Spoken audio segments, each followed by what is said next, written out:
আল্লাহর যে ফরজ নামাজ এটাও মন দিয়ে পড়তে পারি না।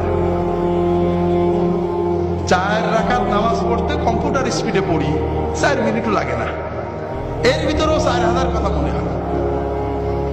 আল্লাহ যদি কিয়ামতের দিন বলেন যে তোমার এত নিয়ামত ইসলাম, 5 মিনিট আমার দিক মন দিয়ে নামাজটা পড়তে পারলে না, আমি তোমার নামাজ কবুল করলাম না, তুমি দোজখে যাও, আমার কিছু বলার থাকবে? এমন কোন আমল কি আমাদের আছে যে বলতে পারবো আল্লাহ তুমি এটা নিতেই হবে? আমার দাড়ি, আমার টুপি, আমার নামাজ, আমার রোজা, আমার হজ, আমার যাকাত, আমরা কি কনফার্ম যে এটা আল্লাহ কবুল করবে? আমার না হলে আপনারা তো কনফার্ম নাকি?